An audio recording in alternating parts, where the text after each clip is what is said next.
Madame, Monsieur, bonsoir et merci de nous rejoindre pour ce point de l'actualité. L'occupant sioniste poursuit son génocide à Raza. La nuit dernière, au moins 120 Palestiniens, dont des enfants, des femmes et des personnes âgées, ont été lâchement assassinés dans des raids aériens nocturnes. Nombre d'entre eux sont toujours sous les décombres de leurs maisons dans différentes parties de Raza.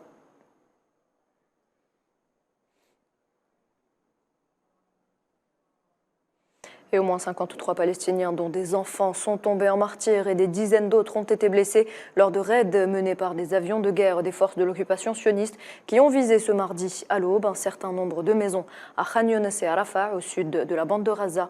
Selon l'agence palestinienne de presse Wafa, 23 personnes, dont des enfants, sont tombées en martyrs et au moins 45 autres ont été blessés et transportés à l'hôpital Nasser à la suite des raids sionistes qui ont ciblé de nombreuses maisons au centre et à l'est de Khan Younes, ajoute l'agence Wafa.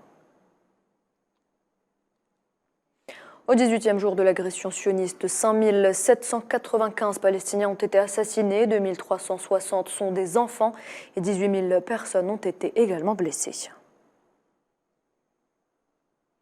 Et le chef de la diplomatie algérienne participe à New York à une réunion de haut niveau du Conseil de sécurité des Nations Unies sur les graves développements dans les territoires palestiniens occupés et dans la bande de Raza. Ahmed Attaf prendra également part aux travaux de la session extraordinaire d'urgence de l'Assemblée générale des Nations Unies prévue jeudi face à l'incapacité du Conseil de sécurité à agir pour faire cesser l'agression sioniste. Et le secrétaire général de l'ONU, Antonio Guterres, a dénoncé devant le Conseil de sécurité les violations claires du droit humanitaire à Raza, insistant pour un cessez-le-feu humanitaire immédiat.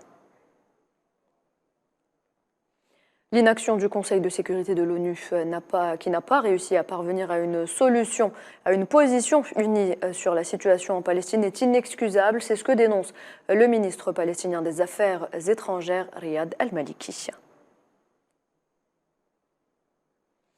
Et pendant ce temps, l'Organisation mondiale de la santé a déclaré qu'il n'y a aucune garantie de sécurité pour les livraisons d'aide aux hôpitaux du nord de Raza, théâtre d'une agression sanglante menée par l'entité sioniste depuis le 7 octobre dernier. Et des gros nuages de fumée ont enveloppé la zone proche de l'hôpital Al-Amal à Khan Younes ce mardi, comme le montrent ces images du Croissant Rouge palestinien. C'est une maison voisine de l'hôpital qui a été prise pour cible. Et le système sanitaire fait face à une situation sans précédent, synonyme d'effondrement total. Le responsable de la santé à Raza s'est exprimé sur la question, affirmant que la multiplication des bombardements, mais aussi le manque de médicaments, pousse le système de santé dans une situation d'effondrement. À propos d'aide humanitaire, un troisième convoi de 20 camions humanitaires est entré lundi au terminal de Rafah entre l'Égypte et la bande de Raza sous blocus. Selon les responsables palestiniens, l'ONU affirme que Raza a besoin d'environ 100 camions de secours par jour pour répondre aux besoins humanitaires croissants. Et plus de 625 000 élèves sont privés d'école dans la bande de Raza en raison de cette sanglante agression sioniste qui se poursuit depuis le 7 octobre dernier, indiquent les Nations Unies. Selon le Bureau de coordination des affaires humanitaires de l'ONU, la bande de Raza n'est pas un endroit sûr pour des centaines de milliers d'élèves et 25 000 enseignants.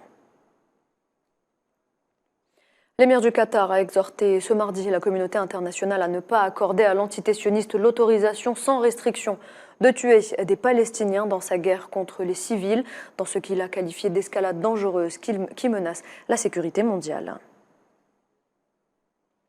Et la violence en Cisjordanie occupée a augmenté, alimentant les craintes que le territoire palestinien ne devienne un troisième front dans une guerre plus large. Dans ce contexte, de nouvelles restrictions ont été imposées en Cisjordanie occupée, limitant les déplacements des Palestiniens résidant dans cette zone, séparant les villages des villes et réduisant le nombre de routes ouvertes aux véhicules. Et voilà, c'est la fin de ce point de l'actualité. Merci de l'avoir suivi. Je vous retrouve à 18h30 pour le journal de la rédaction.